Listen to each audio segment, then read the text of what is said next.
For Thursday, September 18th, 2014 is called to order. Please stand for the Pledge of Allegiance. I pledge allegiance to the flag of the United States of America and to the republic for which it stands, one nation, under God, indivisible, with liberty and justice for all. Mr. Secretary, if you could please call the roll. Commissioner Dorband. I'm here. Commissioner Johnson, I am here. Commissioner Powers. I'm here. Commissioner Stylen. Here. Commissioner Zangara. Here. Chairman Rafato. Here. And Commissioner Vito is absent. Yes, he is. He told us last week. Okay. Thank you. Mr. Jennings, any changes to the agenda? We have no changes this evening. Okay, thank you. At this point, citizens' concerns and comments. At this time, any citizen can come up and speak on any issues unrelated to the dockets that are on items for review tonight. Hello. Hi. If you can give your name and address, that'd Sure. be great. Bonnie Francis Himmelblau, 868 Willowbrook Drive, of course, in Wheeling. Thank you. And what I was actually coming about, I understand was kind of addressed last week, but we had, because we live in the Ridgefield subdivision, and you can only park, you can't park on the street overnight. So because of that, we have to either park our cars in our garage or on our driveway.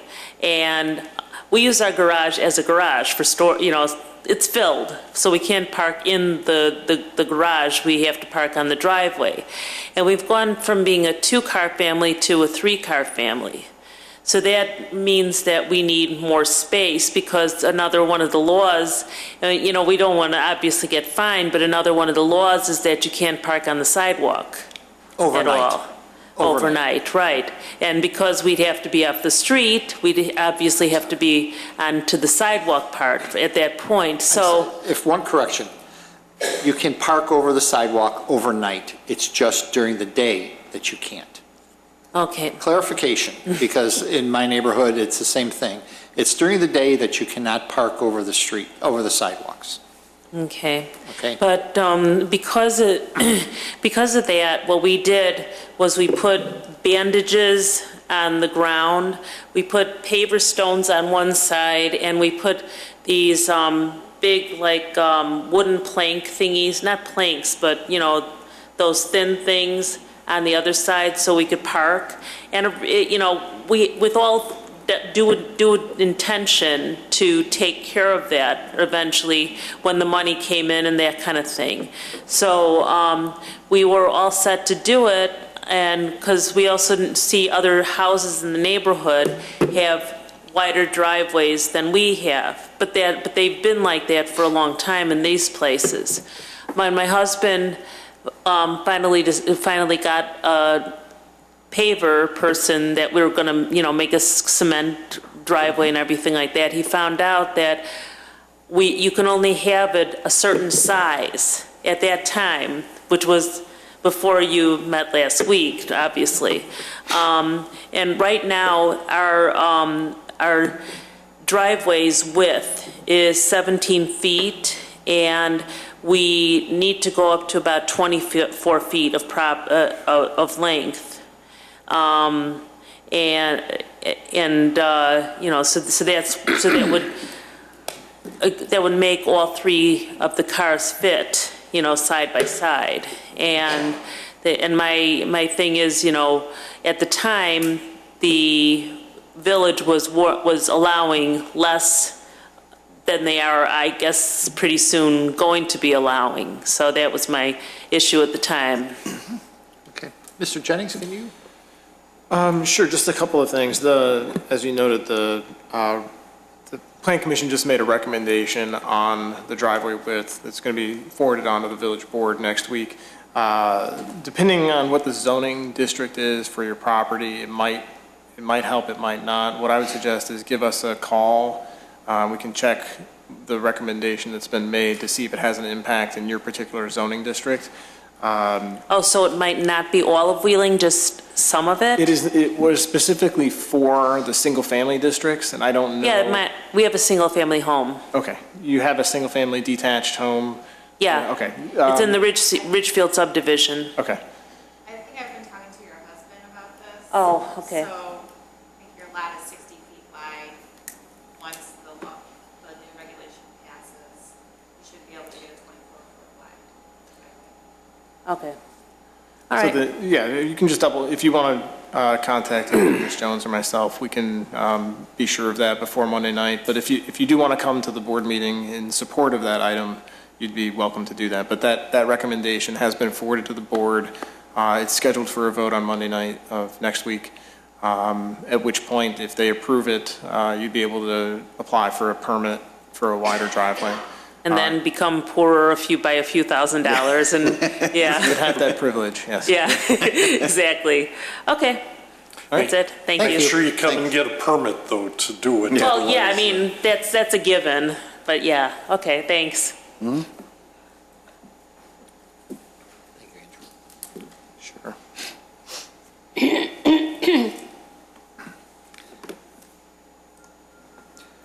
And you don't have to stay for the whole meeting. You go. Consent items, nothing. Items for review, docket number PC 14-14, Marco's Pizza, 1990 South Wolf Road, minor site plan and appearance approval for an outdoor video kiosk. Mr. Jennings? Thank you. Petitioner could come forward. Plan Commission packet includes the materials related to this item. Petitioner is proposing an outdoor video kiosk at the southeast corner of the existing building. Beyond that, I would leave it to the petitioner to explain what is being requested. If you could give your name and business address, we're minus a recording secretary, so. Okay. Oh, and business address there? Yeah. Sure. I'm Jim Berta. I'm the regional manager for the Family Video in Marcos. And the Marcos Pizza is at 1990 South Wolf Road in Wheeling. What we're proposing is the partnership with Family Video and Marcos Pizza. We typically, at all of our properties nationwide, have the Marcos Pizza right next door to our Family Video buildings with the pizza and the movie concept. Wheeling was one of our flagship locations where we did pizza only just due to the size of the building. So we'd like to build on the pizza and movie concept by putting in our own version of a kiosk. We're proposing to put it, as Andrew said, right at the front there, facing Wolf, where we would put a concrete pad down. And basically that's it. I mean, I think I would field questions, but we're mainly looking to put a video vending, and then it would be maintained by our staff inside, plus with our video store manager up the street on Camp McDonald and Wolf at Arlington Heights. Great, thank you. Start with Commissioner Johnson. Thank you. Do you currently rent movies inside the restaurant? No, not at all. No, Not anymore. no, yeah. Not until we opened up the location at Hints and Elmhurst there. So, yeah, no movies inside. I have no problem with this. Just had a question. Thank you. Commissioner Stein? Sorry, and the reason for the outside is we'd like the 24-hour Sure. Dropbox and all that. Commissioner Stein? I guess the only problem that I have is, to me, it looks like it's going to stick out like a sore thumb. I mean, it's kind of tucked in there right, not in the corner of the building, but in the outside corner, right next to the downspout. It's going to be covering a little bit of the window, and just wondering if there might be some other place that that you could locate the machine. You know, I know the front of the building by the door probably isn't as protected, but you might be able to decorate it a little bit better so that it looks like it fits in the building. Put a trellis or something around it, and We thought of that option, and definitely we want as much convenience, as you said, as being relatively close to the door when people are walking up to pick up a pizza, to see both and go, oh, we can do pizza and a movie here. So if you look to the right of the door there, it would take away the sidewalk space for some of the key parking places, where on the left-hand side of the building, the building is kind of set back right there. So then you still have the remaining sidewalk for customers to walk out, which is why we chose there as well. And then actually, it's an aesthetically pleasing machine. I've seen it, and from where it's at right there, like right now where that window is, you basically can see the side of our Pepsi machine from inside. So this would be right flush against the brick. And I think too, just with the color of it, it'd be aesthetically pleasing where it's at. But we did think of that option, but we would lose. Is there any way that you could build something around it? Like I say, you know, some lattice work or something to make it look like it fits into, you know, a closet or I don't know what to call it. So it looks like it fits into some kind of enclosure as opposed to just being stuck out there. Sticking there. Well, You know, otherwise center it right in the center of the window so that there's some proportion there. sure. In Although other the words, just, flagpole's kind of there too, so. well, but if you have the flagpole, you still, if you put it just to the, it actually gets it closer to the door as well too. If you put it on the center two windows right there, you would be centering it. The only thing is then see the Pepsi logo coming through there, you'd kind of have the machine and then you'd have a Pepsi logo. And the idea was to keep as much of the window open for lighting coming inside. Is it wider than the space between the flagpole and the brick wall? Yeah, unfortunately would not fit in there. Oh, well, that's my only concern, Mr. Chairman, thank you. Okay. Commissioner Powers. Thank you, Mr. Chairman. Comment on the staff report mentioned the knockout rose bush. I assume one of those is going to come out. Is that right? Yeah, on the far left, and then we would just move the other one a little bit over to the right there. Okay. And you have no kind of, you just kind of a flat front by the door. You don't even have like a vestibule area or anything like that, right? No. Okay.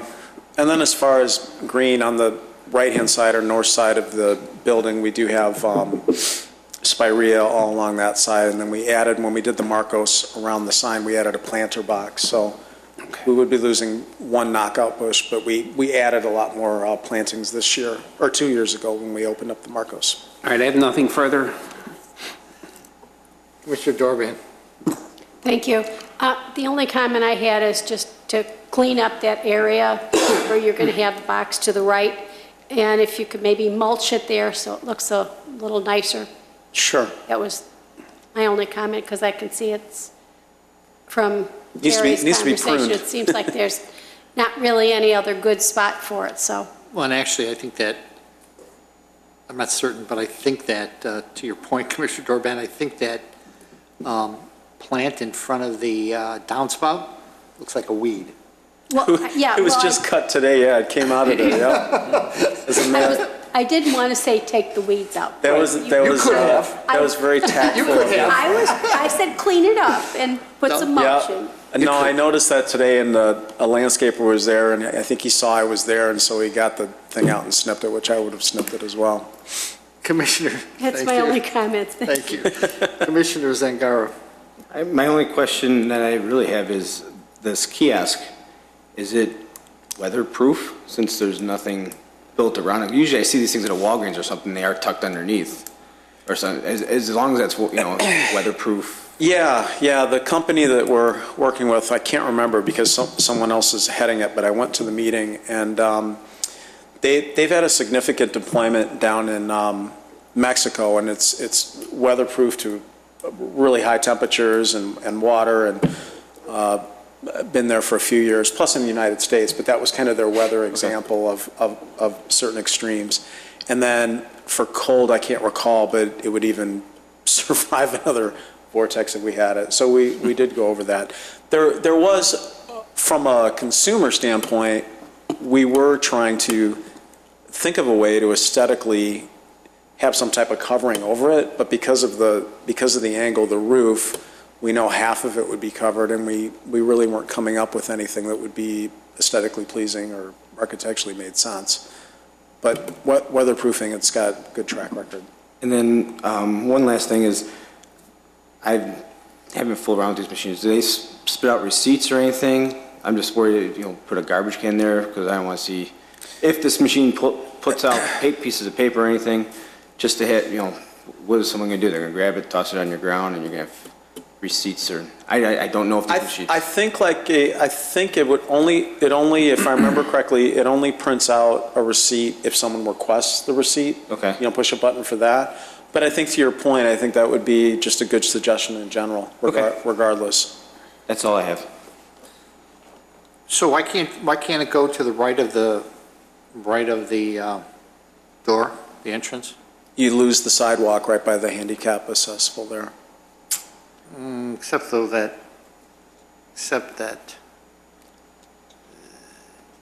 so you're assuming that to the right of the striped is the parking space. So the person that's driving the car is going to get out on the left side and go in, okay? Yeah, there's a So- couple parking spaces on the right, and on the right-hand side. You get a lot of traffic on that They lose the sidewalk? sidewalk. Pardon me? You get a lot of traffic on that sidewalk?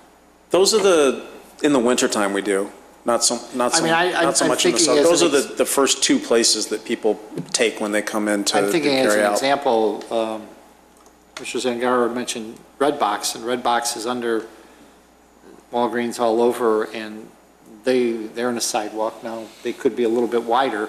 I just think aesthetically, this is the worst place for it. You're blocking a window, and I understand that there's a Pepsi freezer, refrigerator behind it, but still aesthetically, this just really doesn't make sense at all. And I'm not certain how much traffic you would get right in front of a parking space that it couldn't be put. It's the first parking space that every customer takes, because the one to the left is handicap, the one to the right that's right by the door. So you have a customer come in, and then if you had the machine there, another customer has to come in, walk around that person's vehicle, and then come What through. about putting it in between those two windows there? Or even further down to the end of the building on Down the to the end right. of the building where you've got coverage. The reason why we like the left is that it's inset, and then it runs flush, as opposed to sticking out on a sidewalk. It'd actually look a lot worse on the sidewalk. I'd be afraid just, I've been there. Plus it'd be like, Cars would hit it. yeah, it'd be like Pulling 12 in. inches from a vehicle pulling up, where here it's That would be it's offset from a vehicle, as well as, again, like I said, where any foot traffic would be. Just a quick question. Plus, for you. you'd have a family with kids, and a vehicle could pull right up, like 12 inches from them. The area where the flagpole is right now, do you know how the flagpole is mounted? Is it bolted to a pad? Is it if you flipped the two and tucked the machine where the flagpole is that? It's an inset concrete. So the pole itself goes down, okay. It's just it's in concrete. I put one of those in front of my house.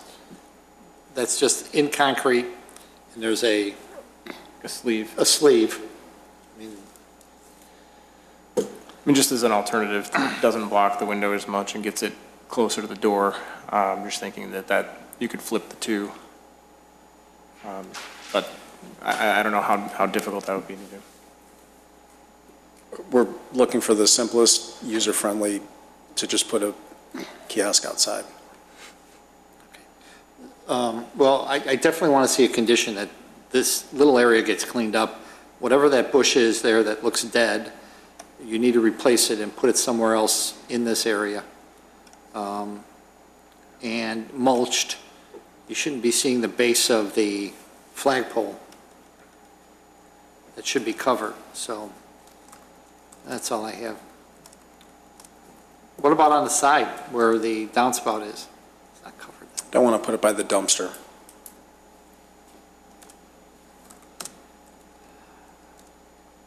Where's the dumpster? On the side of the building there? right behind where that line ends, right there. Where the fence is at. Yeah. I mean, it's not that far. Yeah, but it's around the corner from the entrance. And again, it sticks out as Visibility. opposed to flush with the building. Right. So we have a motion to, and we have a condition. But the condition, as it reads right now, is that the landscape area around the kiosk pad is to be cleaned up.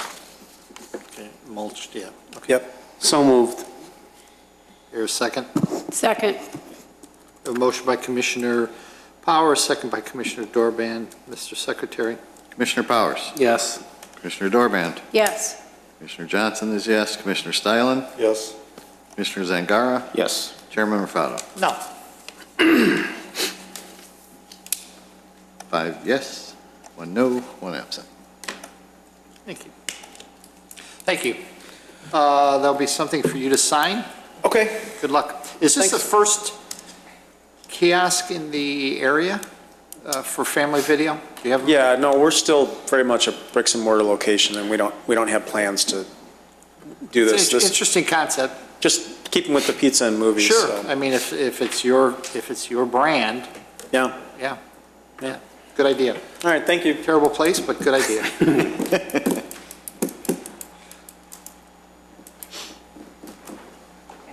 If they switch the flag, it'll still be Yeah, blocked still. for the window.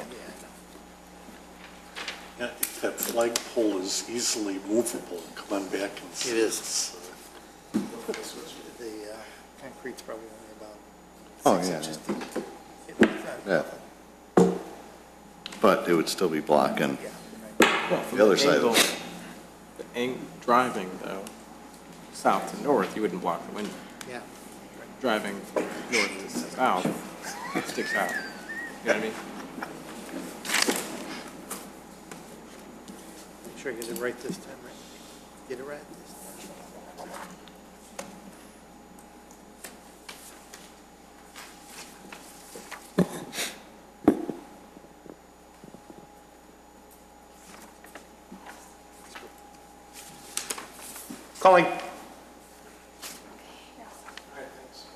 Calling docket number 2014-6, Village of Wheeling amendments to Title 19 zoning.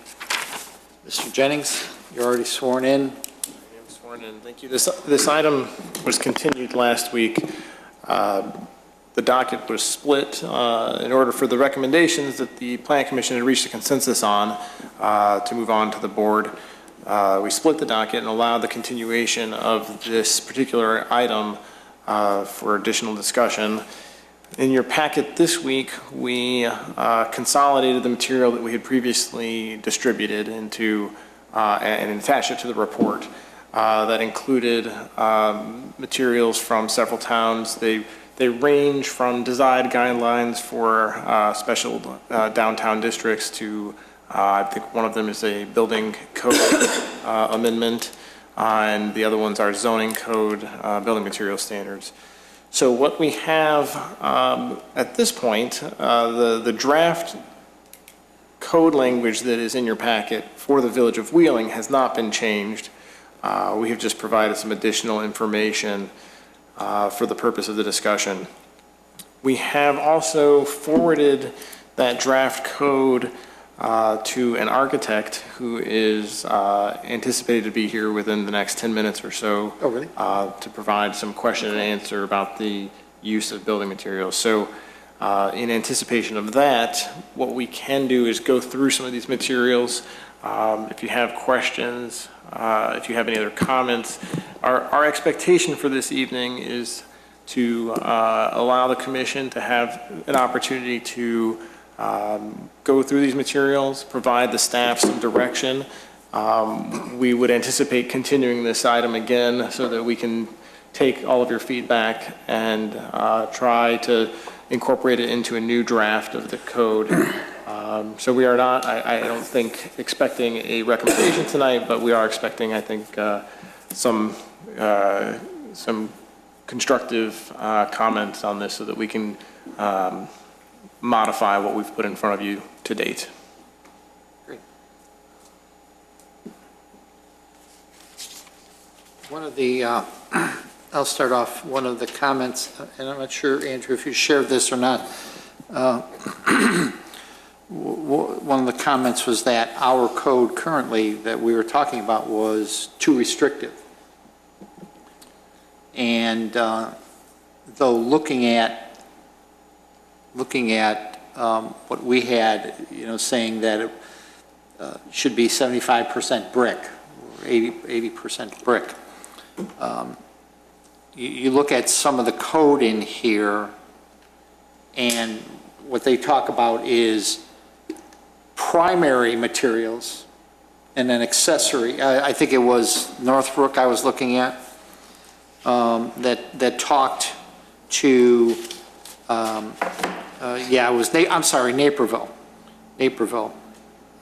They talked about primary material and accent material, and they mentioned primary material will be typically comprised 75 to 90% of each exterior building facade, excluding windows and doors.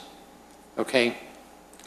What's interesting is that it reads, however, architectural style and detailing of the building should dictate the appropriate composition of primary material.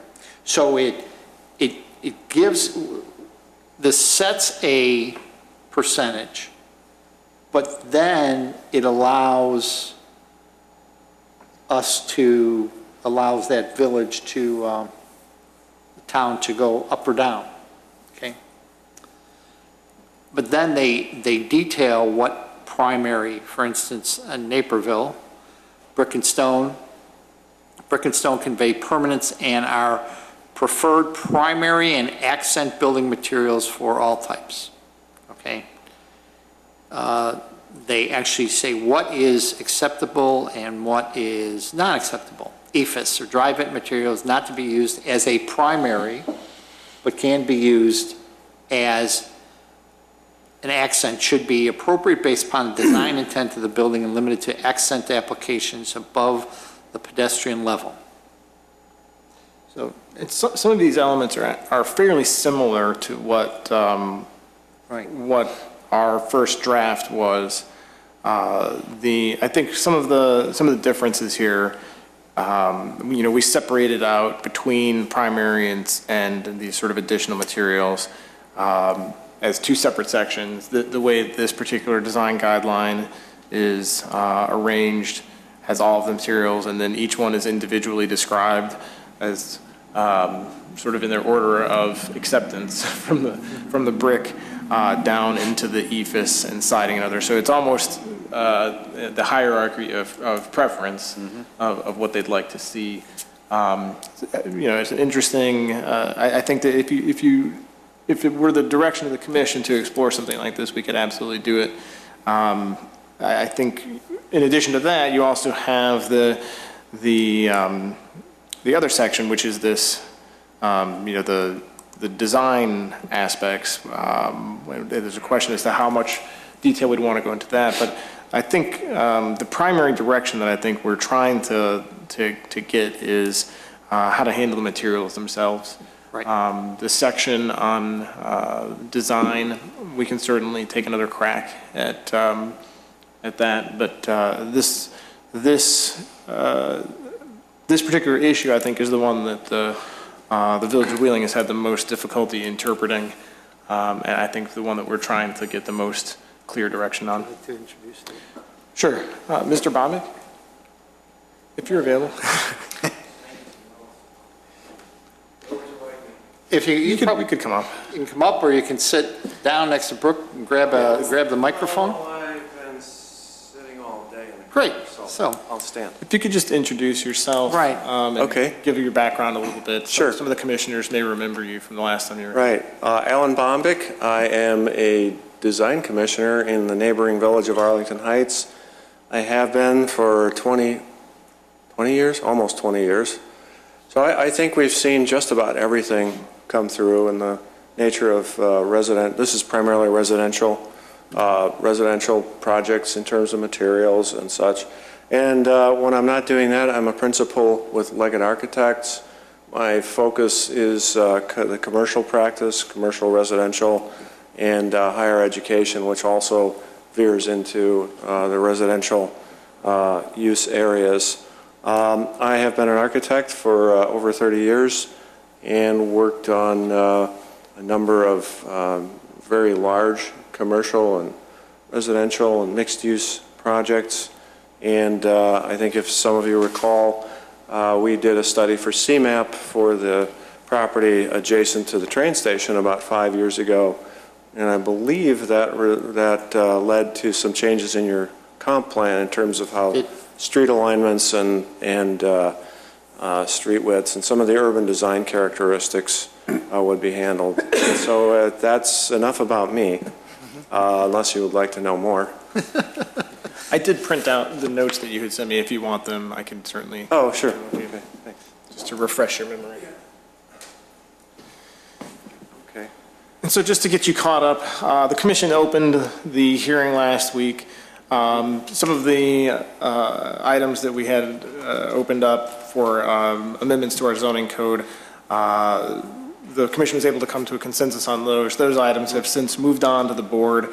The building material discussion, the plan commission last week asked our staff if we could try to reach out to the design community to find someone who might be able to come in and provide a few minutes of question and answer about the way the building materials are used, to get some guidance as to how moving forward we might be able to incorporate some constructive feedback in our further revisions to this section. So that's where we are right now. We've provided the commission with design guidelines. Some are code design guidelines and some are less formal design guidelines from Naperville, Wilmette. We have Oak Park. Most of the sections that we've provided relate to building materials. The question that the Village of Wheeling has had is in terms of the use of brick, is there a target percentage? Should that target percentage be qualified with some other mix of materials? Are there certain materials that we need to provide a better place for in the code based on emergence in the field? Are there materials that are durable and attractive that are not being considered? So that's sort of where we are. This is not a terribly formal meeting, so I'd like to just open it up for question and answer if you don't mind. Sure. Did you want me to kind of briefly outline what I had? Right. Again, and I just want to clarify, the code you're reviewing, is that all residential categories from single family up through mixed use? The code that we're reviewing right now, what we're starting with is the multifamily. Okay, so this would be townhomes, apartments, et cetera. We are hoping to use that. That has been the one that we've had the most question about in the last few years. What we're hoping to do is use that as sort of the foundation for potential modifications to the commercial district and the industrial districts. We don't require design review for single-family detached homes. So we're starting with the multifamily and then hoping to apply that pattern onto the commercial and industrial. Okay. So I did read most of the code. I skimmed over it and looked at some of the sections pertaining to materials and percentages. Again, you don't have an appearance review, or how is that handled here? Is that it's consolidated? It's consolidated. So we have a separate plan commission and a separate design commission. Design is really based, the ordinance is based on compatibility, and so rather than being prescriptive in terms of specifically what well, there are some things you can't do, but it tries to position the review in terms of compatibility with the neighboring materials, neighboring character, massing scale. And also, I think in that way, because we've had so much change, we've been able to use it as a tool to manage change. So we're not prescribing what it has to be. We're suggesting it should fit in, or if it doesn't fit in, there should be elements that relate to the neighborhood, and it's a little less limiting.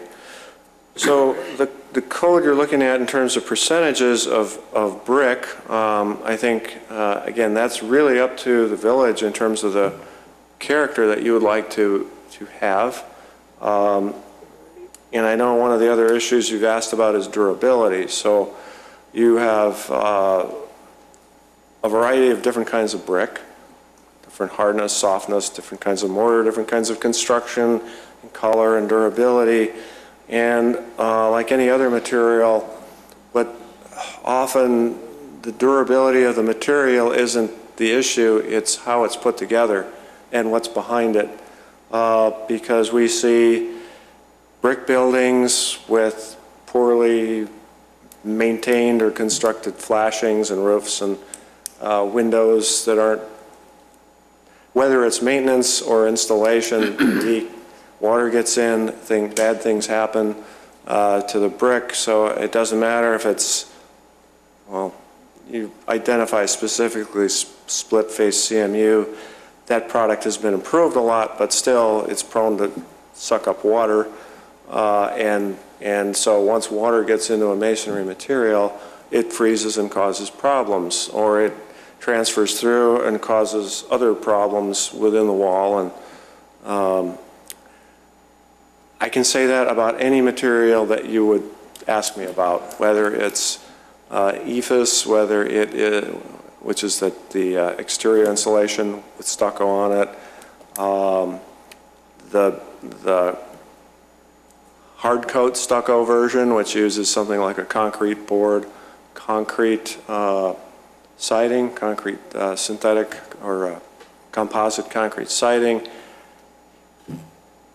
Some communities ban it because if it's not installed correctly, it fractures and lets water in. I mean, that's industry's work to improve that, but still, if it's not installed correctly, like anything else, it's prone to problems. And then there are new materials. Recently, it's a very good-looking material. The composite decking industry has found ways and has created products. When you look at your composite deck in your backyard, that is now reconfigured into a kind of a siding material, and it can be this thick, it can be that wide. There are all kinds of color and texture variations, and as a material, it's been, a lot of people walk on it every day. It's been out there, it lasts, it's good material. What's going to happen behind it when it's installed in something called a rain screen? Ceramic tile, large format ceramic tile, precast concrete. The building that we're in, while it's not a residential building, I don't know, just eyeballing it, it looks like it's probably 75% brick, maybe, but it has large proportions of glass and precast concrete trim and some metal. Beautiful village hall. I don't know if it would meet the code that you're looking at, and it may not be relevant because it's more of a commercial institutional building. So I think you have to consider, kind of the bottom line is, how often do you want to have projects in here for review because they don't meet the specific letter of the code? And there are ways to write the code so that you guide. I just heard that when I walked in, so that you can guide it towards a primary material. It might be masonry or brick. And if it's masonry, then that would open it up to a variety of other materials that aren't prohibited by your ordinance. And so I think there are two sides to that argument. One is the creativity of the design and the economic aspects of, particularly in residential, the multifamily is going to be a developer-led project, and so the economics can also be very sensitive to the point that a high percentage of a certain material might throw their pro forma off, whereas a mixture of other materials could work. Or if somebody wants to come in and do a kind of a green building with a lot of glass and solar control, you could easily have 60 or 70% glass with proper shading devices and very little brick. So that would automatically end up here as some type of a review. And then again, I don't know, does hospitality fall in that category? That's probably more of a commercial use, but the Westin Hotel, very, very beautiful project in Wheeling. That is mostly precast concrete, and the base is done extremely well. The top, where it's a little further from the view, is a less expensive version, but overall the effect is very striking, and I think it's very pleasing, and it's durable. So I've probably talked enough. You have a lot of questions, so I'll let you Go ahead, Commissioner Stalin.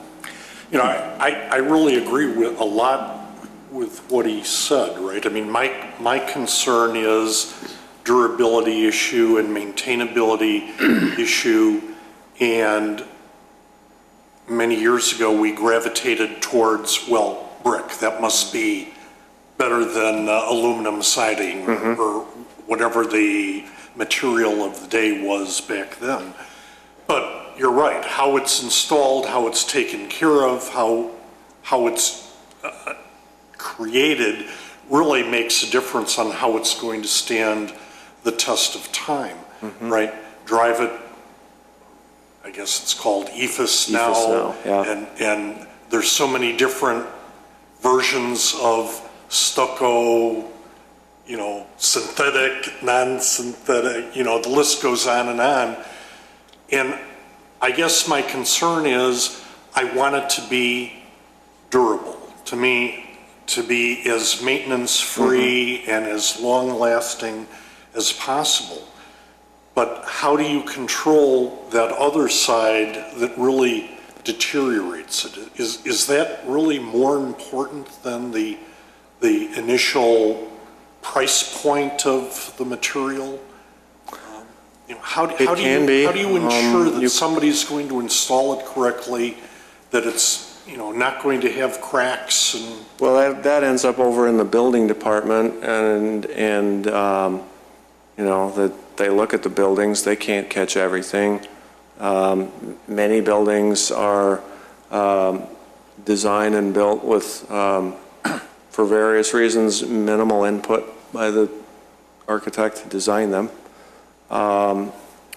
So you're really relying on the quality of the contractor for that piece. And I'm not trying to cast doubt on the ability of contractors, it's just that there are two parts to the equation. You can find buildings in Wheeling and around here, multifamily frame buildings with wood siding, and they've been caulked and painted, and they're beautiful, and they've been here for 50 years. They'll last another 50 years, and maybe more if they're maintained. And then you can find a brick building that's 15 years old, and it's in need of serious maintenance for a lot of reasons. So I'm not trying to cast doubt on the materials. I'm just suggesting that there are a lot of durable materials out there that, if installed properly, will do the job.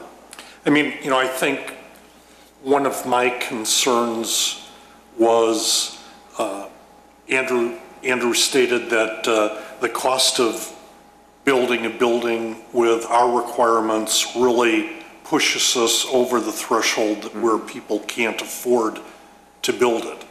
And I think the thing that I'm worried about, well, maybe they could build it if they still use brick, but now a cheaper implementation and whatever. You know, so how do we stay to the good side? And you know, to me, I think you're right. It is how it's installed, how it's maintained, how the base is provided that makes the outside whatever it is. What's really interesting, brick, this is starting to get into trivia, but brick is priced per 1,000 brick. 1,000 brick covers, standard brick covers, doing this math in my head, about 200 square feet, okay?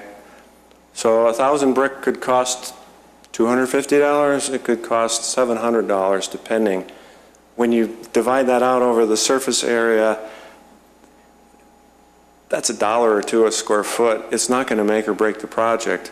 It's what's behind it and how well it's put together and how the quality of the rest of the construction that really costs the money, and the amount of detail that's in it. Quality of windows, quality of roofing materials. There's a lot more fluctuation in those costs that affect it than the price of brick on a large project. And, having said that, you'll see a lot of multifamily residential projects that have a brick face. You turn the corner and it goes to siding. Sometimes it's done in a very clever way, so you really don't even notice the way that siding fits in. It reduces the overall cost and area. But then again, sometimes if you priced out cedar siding, that's more expensive than the brick, by far. The same wood studs and sheathing and insulation behind it, surface material is what costs the differential. There are two other materials I didn't mention that are gaining in popularity and use because of energy codes and I think aesthetic preference. One is metal panels. There are a variety of types, and the other are porcelain or concrete-based tiles, and even resin plastic laminate tiles. If you see a skateboard park, all of those curves are shaped with a formable laminate material. That stuff sits outside and it's beaten up for 10 or 15 years on a daily basis. Well, people are starting to use that in larger format, in a rain screen, which basically just keeps the water out and keeps the water off of the front of the surface, and the water membrane is behind. And you can do some interesting things with insulation that are highly effective. So I think you're going to see in multifamily projects, you're going to see these commercial construction types start to come in, and some of it's based on energy use, some of it's based on cost and aesthetic preference. So I guess I would just suggest that if the data is there that the building department is willing to approve it as a material in the village, and they do have something to say about it, then maybe the way to control its use is through either a percentage or words like primary material, like that I heard this afternoon. The more you mix materials, the more you have joints between different systems, the more opportunities you have for leaks. So that's another thing to consider. When somebody comes in with a pastiche of 6 different metal panels, siding, brick, some concrete panels, and some EIFS, who's putting that together to make sure it all doesn't leak where the joint, each one is very durable. It's going to last forever. Who's monitoring where the joints happen? But you talked about, of course, construction, and you talked about the, what roofing material is used, or what are they using for plywood behind the brick. Mm-hmm. But we don't legislate that. Right, you don't. So we don't ask a contractor comes in, what are you using for your walls? We just don't do that. Or what are we using for your roofing material? Or even down to the point you talk about caulking, what type of caulking? We just don't do that. So that gets back down to building inspectors that are going out there to see at each step what is being built. But we have talked about some kind of certification by the installer that meets manufacturer's recommendations. Or Andrew, you want to? Sure. We had one of the questions that had come up was the use of the cement fiber panels, cement fiber board. We had a suggestion during one of our meetings a while back that if there's a major difference in the installation and the thickness of material for this climate, that you just require the installer to be certified, to submit with the building permit, whatever it is that they would need to demonstrate that they're certified to. It's that they would be signing off. I used the appropriate technique for this climate. I used the appropriate thickness of panel for this climate, just as a means of double checking. Right. But that I don't know if we can.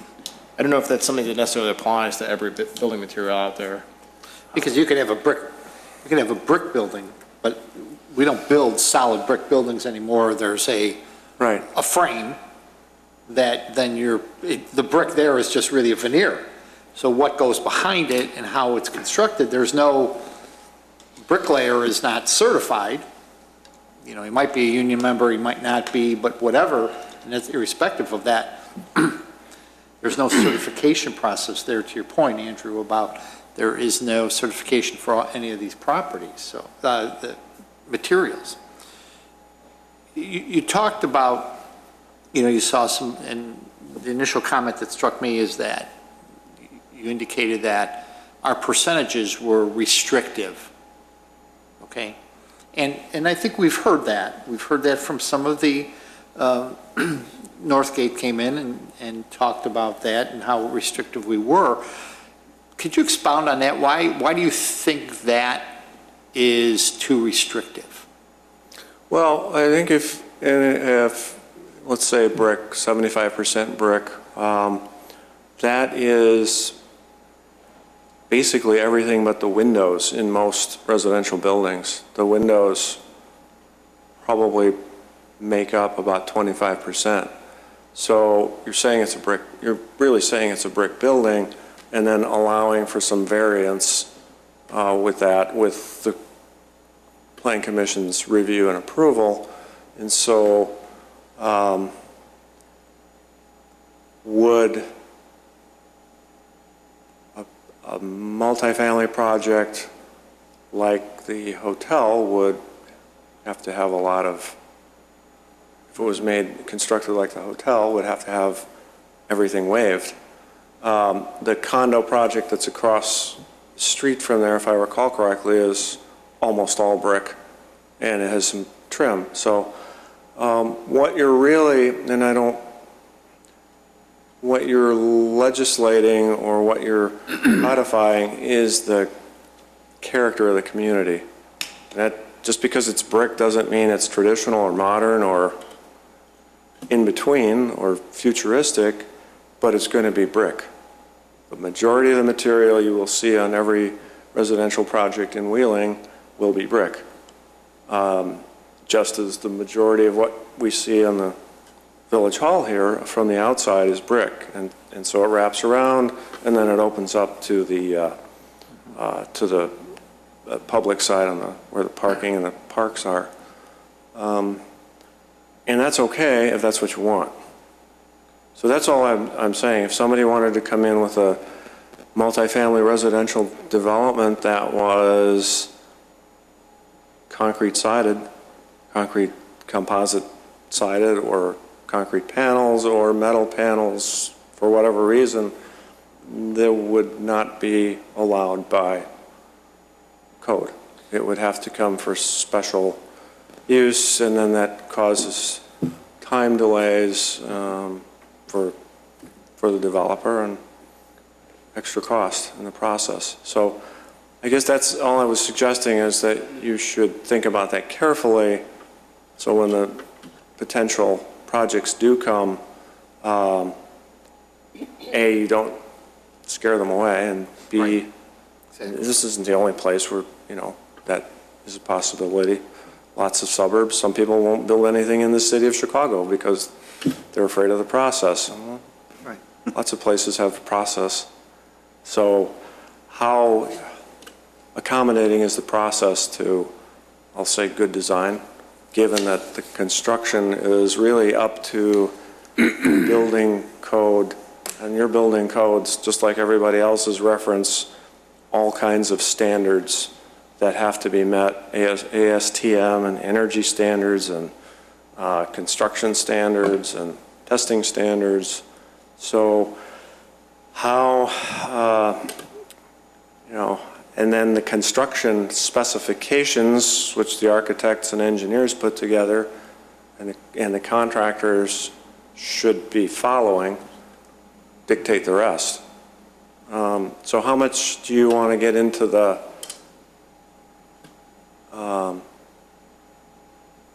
beyond the durability of the material itself? At that point, I mean, my opinion is that becomes something for the building department to worry about and the specifier of the products.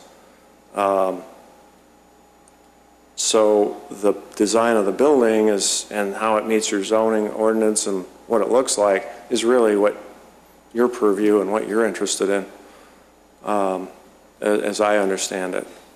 And so if you can write your code so that that's all you have to worry about, which is enough, it's a lot, I think you'll be a little. And that's what we're attempting to do. We're attempting to do, we don't want, utmost is we don't want to scare away a developer based upon what they've read in the code, primary. But then, obviously, we want something that's aesthetically nice, and I like your comments about, well, compatibility with the surrounding areas as we're developing newer things, and we anticipate building, our town center. Sure. We've got something that we're building across the street that now, we look at compatibility. So I guess what I'm hearing is that, and drawing upon one of the, some of the codes that we've seen here, it's not really saying 75% brick and masonry. It's really 75% of what we consider primary materials, and then defining those primary materials. So we're giving them some leeway in what we're talking about primary materials, and then going down that path. I guess, and it's been one of my comments all along, there are now so many products that look like brick. There are so many products that look like vinyl siding or cedar siding. They're not, they're plastic, they're concrete, they're made out of all kinds of different Metal, materials. sometimes, not aluminum, but metal, different metal, yeah. So are we trying to control, in addition to the durability, do we care about the appearance of it? Does it look like brick? Does it really have to be brick?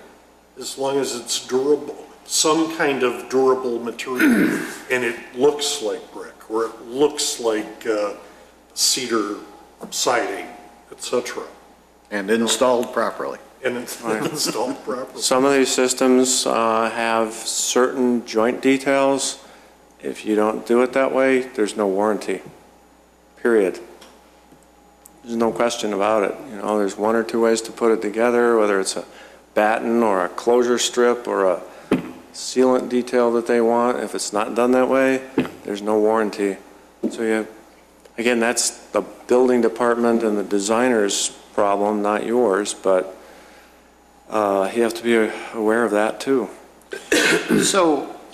Or if somebody's showing you this beautiful brick elevation and saying, well, it's a material, it's as durable as brick, it looks just like brick, and they draw lines for joints instead of the battens that are 2 inches thick, you're not really being shown the truth, are you?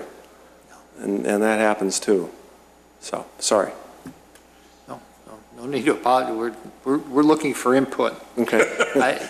You're educating us. Yeah, but one of the, and you talked about metal, or you even talked about the Composite. the composite that I'd never even heard of for siding. It's pretty new. A lot of these materials have been used in Europe for 15 or 20 or 30 years, and the economics are just such that they're affordable here to be used on a larger scale, or they're manufactured here now so that they're gaining traction, particularly the clay tile products. As construction costs go up, builders and designers look for other ways to control costs. And that doesn't mean cheap. It means an alternative material, something that's labor intensive, something that's a higher end premium finish. We don't see a lot of granite buildings being built these days. No. But it was used like butter in the 1980s, you know, it's just everywhere. So there's an example. So put on you're on the design committee, put on your design committee hat, and somebody comes in and I'm not familiar with Arlington Heights codes, but they come in with something like composite siding. What do you look at when something comes in that's not maybe on your primary list? What are you looking at when you say, well, this is coming in? I don't want to say no to it because technology could say, and I think in one of the ordinances we have, they talk about that. So what do you do with something like that that comes in that could be new, that they want to put on a house?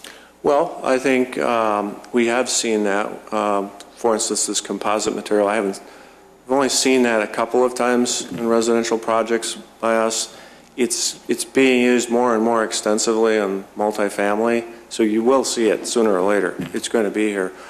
I would look for, this is generally horizontal bands of a material that looks, at a glance, it looks like siding, but it can have some more interesting colors and textures in that most of them look like either wood or tile or large format masonry pieces. And so then you look at, well, is the scale of the design going to fit the neighborhood, first of all?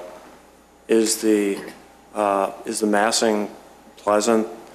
Do the roof lines meet what's around it, whether it's one story or 3 or 4 stories? Or have they made some gesture to the neighborhood and the surroundings? And then you start to look at, well, I'm making this up, but the houses around or the buildings around are all brick with wood trim, and you want to use this new material. So does the scale of the jointing that this material has start to suggest a pattern that's compatible with its neighbor? You're suggesting light tan, and yet everything around it is orangey brick and red brick and dark brown brick, and a couple of painted buildings with siding that's brown. Does this orangey thing or tan thing really fit, or could you alter the color to make it fit in in a more compatible way? So that's just a brief example of where we would start to work with the petitioner. But again, what you say is you really look at compatibility. Yes. Yeah, and that just resonated as you were talking through that. Other communities, particularly in the eastern seaboard, like Maine, Massachusetts, Connecticut, communities with a high percentage of historic buildings will look at a palette of materials. These materials fit our village. And then if you want to vary from this, come and talk to us and we'll see if it fits. And so, you know what? If it's a really good design, it's going to speak for itself, and you're going to say, you know what, this is pretty interesting. It would be a good thing to have on this corner or as the centerpiece of this development. And so let's see what we can do with the materials they're proposing to get it to meet us halfway, or along with the other details of the building. So it always becomes a give and take at that point of what's going to work with the community, what's reasonable to expect the people paying for the project to pay for. Because again, nothing's free, and they do have a legitimate right to make some profit. That's why they're trying to build a building in the beginning, or in Right. the first place, is to Exactly. make a few bucks. Some people make a lot of bucks doing that. I guess where I would go, if rather than restricting to a particular material, maybe you have a palette of things that you know are going to look good in wheeling, or maybe a range of colors. So if something's really different, it better be really different for a good reason, and then it'll be fine. I don't know if this is helping at all. Oh, no, or- yeah, to me, That's how I to look me, at it's this when helping. I'm sitting on your side of the No, table, and somebody wants to do something that doesn't just automatically fit. right. One of the challenges I think that the commission has, I put in words in your mouth, but one of the challenges I think the commission has had in looking at a revision to this is how to appropriately convey the expectation of quality while not conveying it so strictly that that a developer is turned off just by looking Right. at the code. And I think that, Yes. again, speaking for you, I think that's one of the things that the commission is trying to balance now in Right. revising this, is how do you clearly convey an expectation of quality design, quality materials, durability, compatibility, without having some sort of keywords thrown into it that are going to be viewed by an architect or developer as, uh-oh, that's a restriction that I can't work with. Some places, some towns do say, it's brick or stone or high-quality masonry material, which usually means a good precast or a good, there's a product called Prairie Stone, which is a composite concrete resin material. That may very well be what's on this building, I don't know. There's a cast stone product, there are a few different things. The panels that divide, this may be limestone, I don't know. I have never looked at it closely. This particular one, I think, may be a limestone. Yeah, it's very well done, whatever it is. But, so that's really where you start to,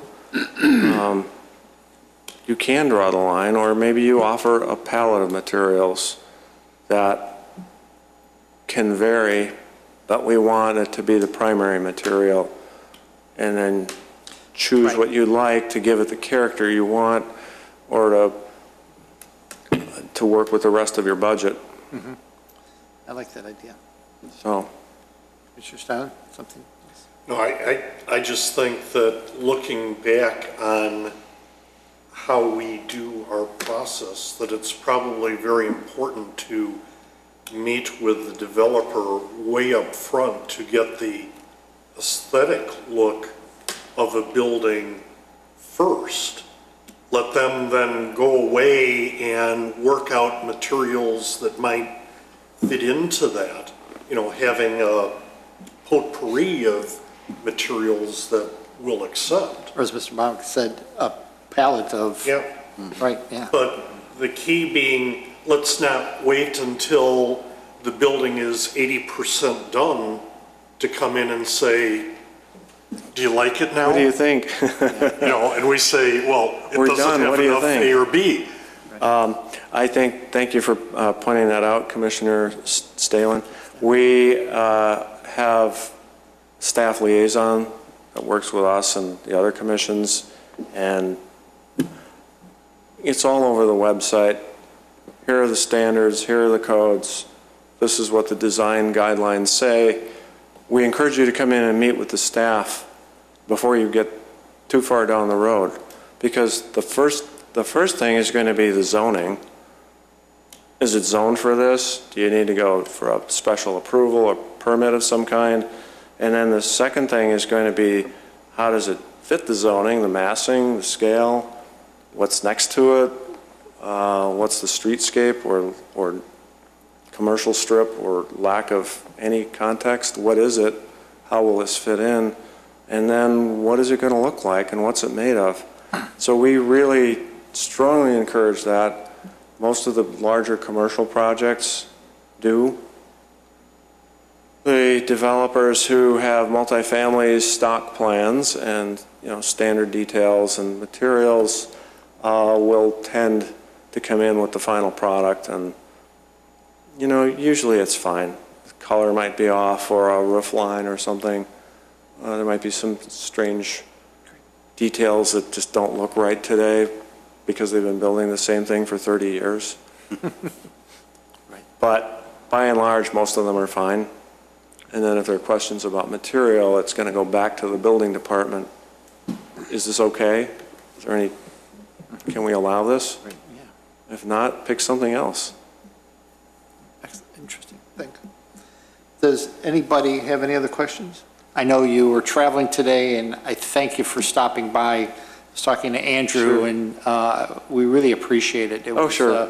It was very enlightening. As a neighboring commissioner, happy to be of help. And Thank you. I appreciate it. I don't know, I think he found me either through MDRN, which is a great network for people who are in the municipal design review world, or from the study we did, but happy to be here. Well, thank you very much. Yes, thank you. Thank you. Thank you. Have a good evening. Have a good evening. Thank you.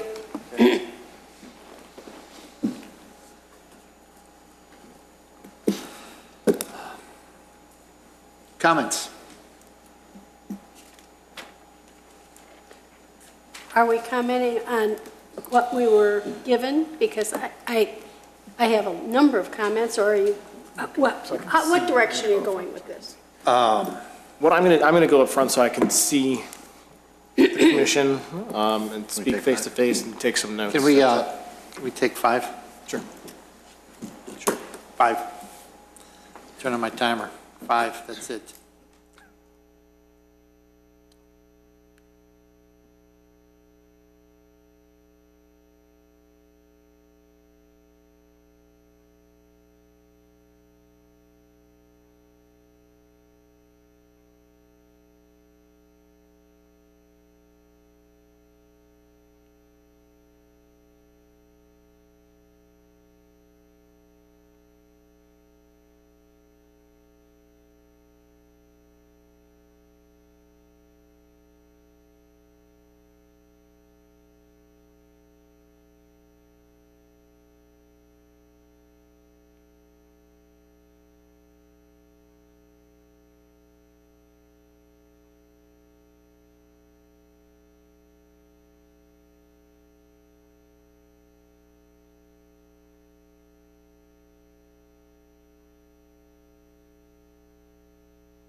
session.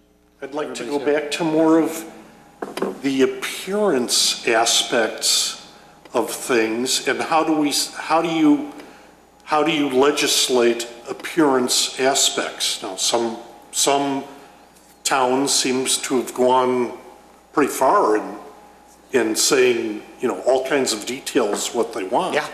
Is that something maybe we should do as opposed to just picking a percent of brick or this type of material? What's interesting is we all were gravitating towards Naperville, and their code actually is, materials is down the list. It talks about visual attractiveness. Right.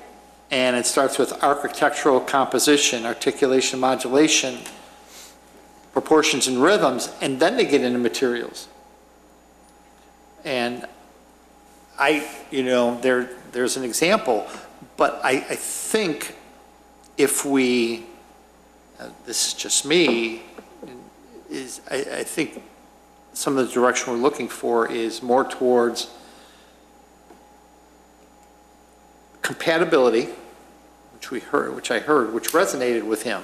Mr. Bombic, is that his name? Bombic, yes. Right. Compatibility, and then opening up what our primary materials are, instead of saying it's got to be 75% brick or masonry. You know, we then broaden that to say it can be glass as part of that equation, and whatever else, precast concrete, and we open that up to give them a palette, and then actually be specific as to what can be accent materials. You know, we talked EIFS, you know, something like that can be used, that direction. Certainly that piece in Naperville's, in your packet, it's, what page? Page 43. It pretty much says brick or stone, glass, concrete, cast-in-place concrete. And then it talks about metal cladding, and it talks about concrete, it talks about a whole myriad of things that it's not just specific on one material, not all brick, but it gives you a little bit more to look at. The other thing is, if you go to the page prior to that, it also talks about 75 to 90%, but it also talks about accent material. So, I mean, the way it's written is really written well. Yes. You know, that it gives not only us, but whomever would look at it, a really good idea of what we're thinking about. I think that whole piece is really, it's well written, the whole code. And I guess though, Andrew, when it comes down to, you know, how, if you describe all those characteristics that you want, and somebody comes in and says, well, I'm going to build this building that isn't characteristic of the area, whatever, what kind of, I mean, now it's a judgmental thing. I don't think it looks like the character of the area. You may, you know what I mean? How do you control those kinds of aspects unless you're working with the petitioner way early in the game before he's invested too much? The character of the area question, I think, is, I think in the multifamily and commercial developments in Wheeling, it is somewhat difficult to pin down. We don't tend to have here a consistent character for some of our corridors. They may have a consistent built configuration where the building is laid out on a site in a certain fashion. The parking lot is laid out on the site in a certain fashion. The access to the site is a certain fashion. The height is, but then beyond that, the architectural design and the materials that are used may not necessarily be consistent over the entire area. We have had in the last 20 years certain design preferences village-wide come out, but they haven't necessarily been concentrated in certain areas. Some of these codes, and you'll remember back a couple of weeks ago when we were talking about this, some of these are specifically written for an area with a character in mind. The downtown Wilmette code had, so any building that was going to come into that they were prescribing you must have this much of your building must be built within X number of feet of the property line. A build to line instead of a setback line. You have to maintain the existing street wall. You have to maintain the horizontal line at 20 feet because every building in that district has that element. So part of what I think the commission has been working toward is what do you do with character when you've got little consistent character directly adjacent to it to work with? How do you legislate that?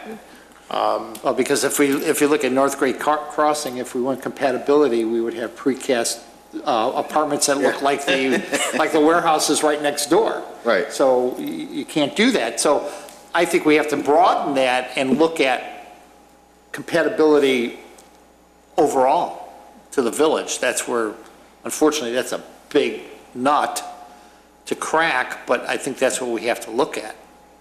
Compatibility, something that's not going to be far out of character of what we have built in the village.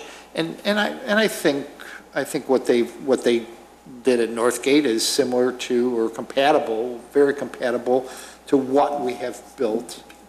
It could have been completely different. It could have been completely different. Right. Some of what I think, going back to what Mr. Bombick was talking about, he kind of briefly went through scale proportionality. Proportionality of the windows, are the windows proportional to the size of the building? The material itself, is the brick proportional to the size of the building? Are the design elements, does it all make sense together as a package? The roof styles, there are things that you can do with character that don't necessarily say it has to look like this area. You can try to require certain traditional design elements. Again, there's a question of how far you go with it. Do you go so far as to say you should have these 10 things, or do you say elements such as window headers, sills, do you give examples and let them run with it? So you have some choices to make. So Andrew, then, I mean, is it something that would say we're going to take 10 or 15 pictures of buildings and say, we like this one because we don't like this one because we like this one because and then kind of quantify all those ideas into the potpourri of palette stuff? The Naperville design guidelines, and I can double check this, I don't know if you know this off the top of your head, I don't believe this is a code. I don't believe that this is their zoning code. I think it is referenced. I can double check exactly how this is used. I think it's a handbook provided for people who are trying to build. I don't think that this exact language is referenced outside of maybe just a mention in the zoning code. Design specifications shall be consistent with those that are, I think that that's probably how they reference that. I don't know that they're, to do something other than this, I don't know that you need a variation necessarily. I think that they're giving you sort of the expectation. Here's what we're looking for. And then they do it with pictures. There are some pictures, if you go through these other pages, I think I cut maybe 20 pages out of this and gave you what was most relevant to our discussion. But there are photographs. There are some what to do, what not to do, things we like, things we don't like. And they're not necessarily saying you must do this, but they do note some elements we're talking about proportion, rhythm, scale, balance. They give illustrations. What does balance mean in a building? Here's a photograph. And if you have a variety of photographs, you're not suggesting you must build this building. You're just saying, here are some of the elements that you should consider. But I go back, and I like that idea.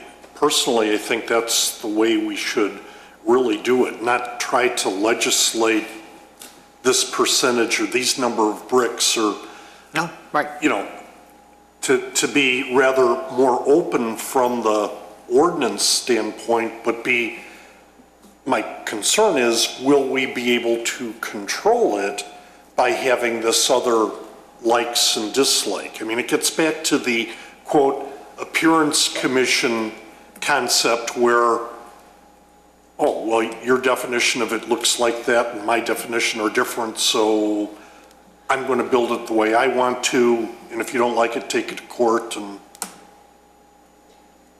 And then you have the other issue of, if you don't give any percentages, you're going to get the bare minimum. I think we need to have some I think we have- guidelines, but Right. not make them so specific. But then how do you, Paul, you've got to deal with this stuff. but how do you get what you all the want time. without setting some parameters?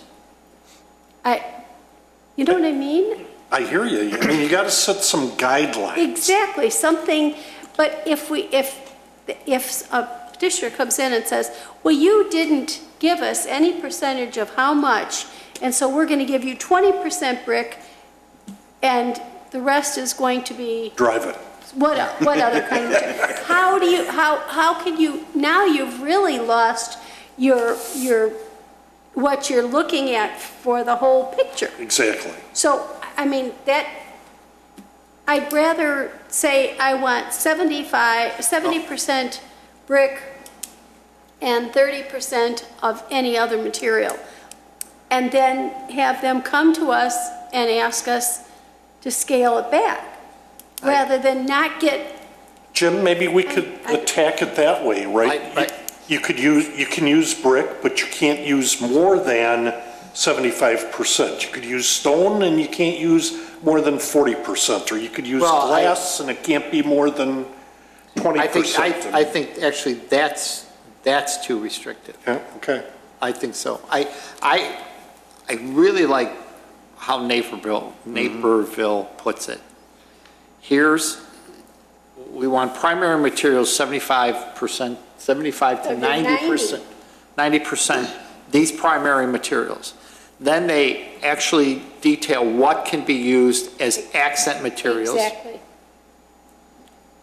I mean, it's really written really well. Really well. And it's I think apparently prioritized in the order that they would prefer. I think right there It is, does seem to read that. There's no question about it's right there. It's really, right, it's right But- there. it's If this specific, isn't- but if- it's not over specific. Exactly. It's not tying a developer's hands as we're going through this. But Right, you're how not did- getting pinned to brick or something Right. like that. You're giving them like a pallet, and say, okay, we'll take a look at it. I like this. But how did they put this in their I really like the way code? it's written. Right. Yeah, so how do we codify that? Or codify? I mean, if you look at the language of this, just from somebody who deals with codes pretty regularly, it doesn't read like a code. Right. There's no shalls, there's no, it's suggesting certain elements and not requiring. Well, can we So- get Naperville's and see how they Yeah, take this and put it into code? I can do that, sure. I can take a look at it, see how it's referenced. How do they get to this? What points you to this? I know that we searched for this and found it, but if you did it the other way. Right. Or Because does I- their code just reference this? And because, now, what I was reading, I think it was Wilmette, they had a certain district where things were prohibited. Yes, the Village Center District, Village by Center, the train yeah. station. Right, so that's prohibited. And, I think we might be able to do that in something like the town center, that things are prohibited probably not, it's probably too late now. Not certain, because they're probably in design right now. But I think we need to start with something like this. I really do. I agree. And put in the shalls and musts. Yeah. And see how they do it. This really hits it I would, home. you know what, it's not, I wonder if all their codes are like this, because they really have done a great job. Well, but as Andrew said, this isn't code language. Right, but how, did they do it in-house? Did somebody Don't know. do it for them? I mean, it'd be I fascinating. think what we look for is how this translates to their code, their ordinances. How they hook the two together. Right, yep, exactly.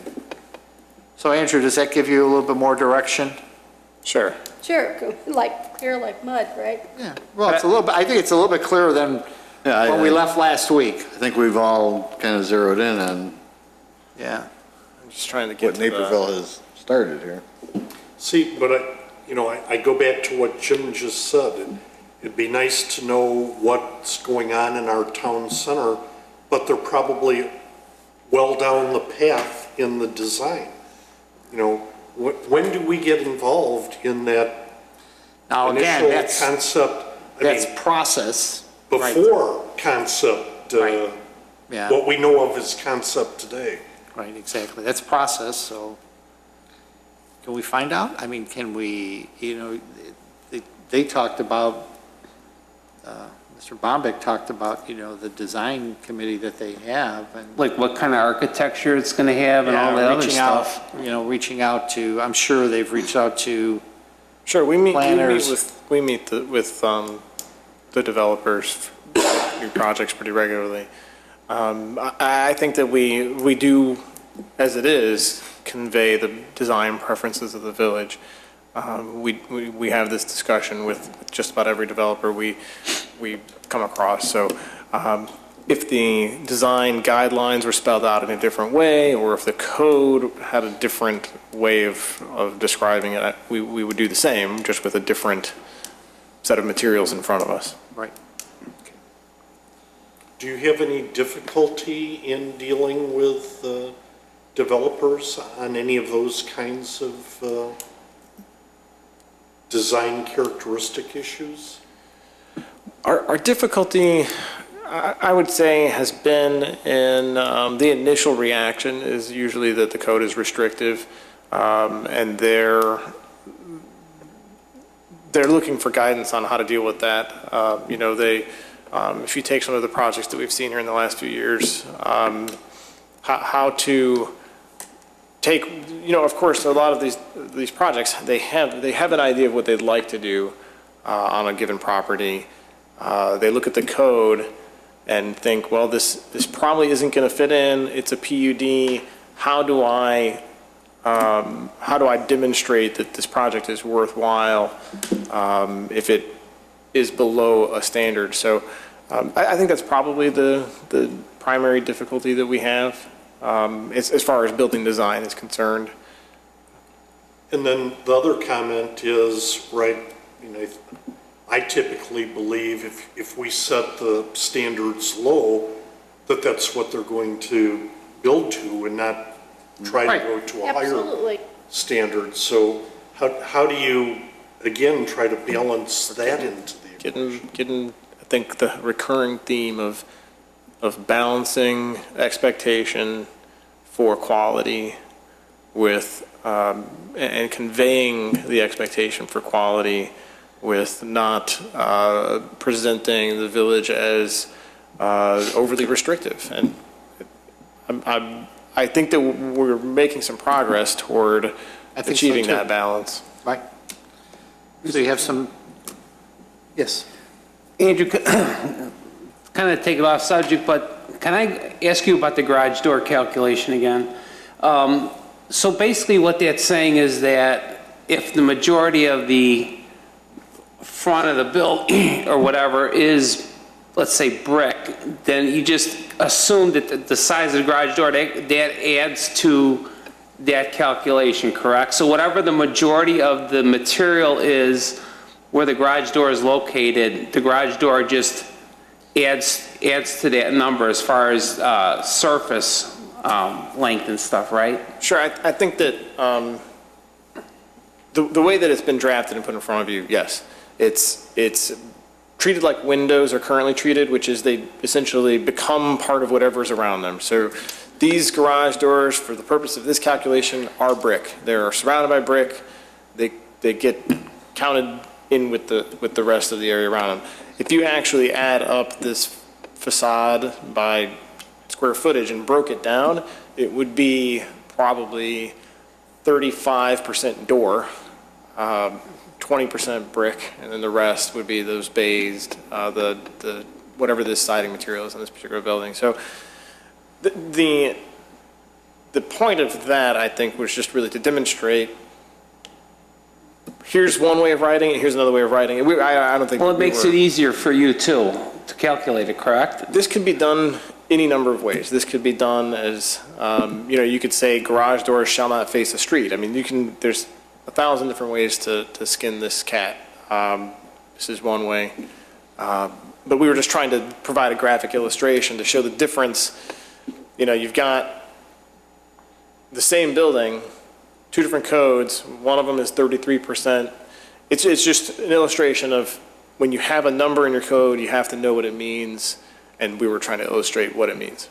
And as far as the installation, like of material and stuff, when a contractor comes in to do installation, do you ask for is he certified in putting a specific material up or anything like that? Does he show you any kind of certification, or is it like word of mouth? Well, this other community used it, he did a good job. And are there standards for installation which causes certifications that are needed that we would necessarily look for? There are two different ways that that's going to happen, and I don't know for sure. I'm not a building code official, but a couple different ways that gets done. Like Mr. Bombick said, you have certain manufacturers won't warranty the material if you don't do it properly, so they'll certify the installers themselves and say, they have to go through a certain number of hours of classes, and I assume prove themselves worthy of that designation. So there's that. We also have building inspectors here who know the building codes, and they inspect the way that building exteriors are inspected is in stages. So you have the roof can be partially constructed but not fully constructed, so you can see that the ice shield is properly installed before they put the shingles over it. If somebody misses an inspection, you may have to expose part of the roof to our inspector to show that the ice shield is actually present. So there are things that are part of the checklist for our building inspectors. I can't pretend to know what all of those are. I do know that we have qualified building inspectors who do watch out for that. Okay. But then they would have to be familiar with all these different products too. That's true. They would have to be familiar enough to know what to look for, or call somebody in who is. And we do have outside code consultants for unique situations. But the inspectors are getting it, it goes through the building department first and then the inspector. So I had it in Naperville where the inspectors came out and said, you got to change it. And we're like, well, the building department says, okay. And they're like, well, they missed it. You got to change it. So they do have their own check also. Okay. So I think we do have a pretty good idea. What I'd be looking for on this would be a date. We, at this point, I think this would be a good time to discuss dates in general before we take a motion on a continuation to a specific date. We had a brief discussion last week about our upcoming meetings. Next week's meeting, we have at this moment no specific agenda items. We could, the possibility of canceling that meeting is certainly on the table. We have a meeting that is overlapping with a Chamber of Commerce event, correct? Village Chamber of Commerce, yeah. That is the first meeting in October. That's the Thursday, October 9th. Yes. That event starts at 5. The Plan Commission meeting starts at 6:30. So there's an overlap there. I believe that some of the commissioners had indicated they intend to attend that event. meaning that we might have a quorum issue that night. So looking at our continuation, we're also looking at the possibility of, let me see, we have 5 potential public hearing items right now for those 2 meetings that are in October. We try to not schedule, okay, so 5 potential public hearing items and a large-scale PUD concept review. So that makes for six long items. We try not to do more than 2 of those in a night. We talk to the petitioners in advance and try to space these things out as best we can. Obviously, things come up, but so right now, I don't know that we would want to necessarily continue our hearing. We can always recontinue our hearing Well, if needed. So well, here's how I look at it, is that if you said you've got 6 potentially medium to large items, and we're going to cancel the meeting on the 9th, you have the 16th and the 23rd, which would be our normal meetings. The 30th is normally the 5th Thursday, which we would not have a meeting. Can we schedule a meeting for the 30th as long as we have a quorum? if we were to schedule a meeting for the 30th, it would be probably for the specific purpose of being able to have a public hearing item on that night. And out of fairness to whoever that petitioner is, we should be sure that we have a quorum before we schedule it. Right. So the 30th can, I'm iffy about that one. I probably won't be able to make that one. Commissioner Johnson? I should be able to make that. I can also. Commissioner Dorban? I should be okay for the 30th. Commissioner Zangara? I think I'm okay. And Commissioner Stylin? I think I'm okay. Okay, so we have a quorum. What we would do on something like that, I wouldn't recommend continuing this particular item to that right now. What we would do is, right now, the public hearing projection for the 30th, we would probably make that call around September 30th. Okay. So we can, knowing that the commission is likely to be there, what we would do is check in with the chairman before actually scheduling that meeting. If we need to do an email poll of Yes. availability, we could do that prior to actually scheduling the meeting. So we know that that's on the table. Right now, in terms of the next 2 meetings, do we have a consensus on whether to just go ahead and cancel those 2 then, next week and the October 9th? Do we have anything, we can't probably get anything for, well, I'm not going to be here next week, but that still doesn't drive the meetings. I'm not going to be here next week. Seems to me that you've got enough going on with trying to get this moving along that, I don't think that I will be ready next week to Okay. provide you any useful discussion. So then I'm not we'll- opposed to doing it, and right, But so then we'll have to cancel the next 2 meetings. that's correct. Right. So then, for this particular item, will we be able to fit this in on the 16th, the 23rd, or the 30th? If, just as a suggestion, what you could do with this is we have some control over what Right. happens with this one. yeah, We can exactly. schedule it for the 16th, Right. which will be the first Okay. available, and then push it if we believe that we need to open up space on that. We could even make that call a week in advance. If we go ahead and continue it to that night, it's So, probably safe. Okay, so let's make a motion to continue to October 16th. So move, Mr. Chairman. Second? All those in favor? Aye. Okay. Who Got that. seconded that motion, please? Powers. Okay. So that would be the zoning code. The other items, we are working with those. We should know more probably by tomorrow afternoon. I've got 3 public hearing items that are all submitting right now, and then the concept review technically needs to go to the board first. So based on their submittal, we would be looking at that one probably, I would say October 23rd, probably be the fastest that would be here. Is there anything that you can get on the 1st from any of this stuff?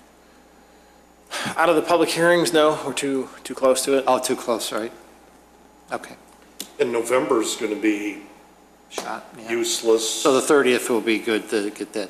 One thing that we may look at is if it really gets terrible, obviously We might have to move to a different day. we might have to either move to a different day or pick another Thursday earlier in November and just do 2 special meetings to pick it up. I think, just from our experience in the past, once you get to about 10 o'clock at night, the discussion, I think, doesn't really, the commission doesn't really benefit Enough from said. being, and the petitioners have to sit there and wade through it. If there's a public aspect to it, you're asking the public to sit through 3 hours just for their item to come up, so I think that we're probably better off trying to keep those items. Would it be wise to tentatively schedule the first meeting in November as well, that normally we wouldn't have, just in case? I won't be, if it's then, I won't be here. But that's fine. The same, it'd be As long as we have, I as would long as view we have that a as- quorum. I would view that as the same as the October 30th meeting. Okay. We know it's out there. Yep. We can we can do an email poll of availability just to see if we have a quorum. What is that date? November 6th. Because that would lighten the load a little bit and give Yep. us, if we're available. It depends on if the Bears have any Thursday night games coming up. Yeah, you gotta check that schedule too. All right, good. So you got some direction there? Okay. Other business, we have a neighborhood streetscape initiative workshop discussion? We had put that on the agenda based on the timing. so Oh, we okay. have- All right. Anything else for other business, Mr. Jennings? I have nothing else. Okay, great. Commissioner Powers? Nothing, thank you. Commissioner Johnson? It's going to be like Nothing. nothing. Commissioner Dorban? I just want to bring up again that October 9th is the Taste of the Town. Hoping everybody will join in, be there. It's going to be great food, great entertainment. It'll be a great evening. You can check out the village website for tickets, and you can also go to the Wheeling Prospect Heights Chamber of Commerce website and check out for tickets that way as well. There's about 22 restaurants and other vendors, and it's going to be a really exciting evening. I did attend the Taste of the Town at the Korean Cultural Center on Monday. It was very enjoyable.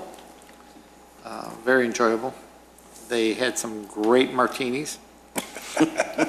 Were really good, very good with a Korean spirit that they said is the #1 spirit sold in the world. I don't remember the name of it. It was that good. That's what he said. It was the #1 spirit sold in the world. And it's a restaurant on the north side. It's called Ginger, but it's not spelled that way. It was very good. So thank you, Commissioner Dorban. Commissioner Sangar? I got nothing. Commissioner Steilen? I just want to let you know that some of us attended the grand opening of the Subway at the Weston Hotel tonight. It's was a very pleasurable experience. The inside of the Subway is completely different than the Subways I'm kind of used to seeing around here, so suggest that you all get over there and take a look at it if you have a chance. It was really a nice opening session. Good, thank you. Well, you know, that's going to be the new style for all of the Subways. I'm not certain if you were here for that meeting, but come to find out that every 7.5 years or something like that, subways have to change. Really? Yes. Yeah. Except for their sign. Except for their sign. Except for their sign. So, Well, I think one of the really neat things about the subway is that they have a rear door that goes right out to the Westin Hotel.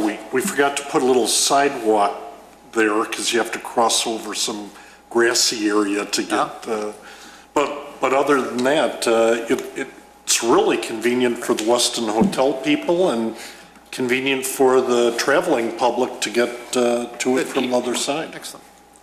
All right. Brooke, anything? Thank you. I have nothing. Motion to adjourn? So moved. Second? All those in favor? Aye. Aye. We're done. Thank you all.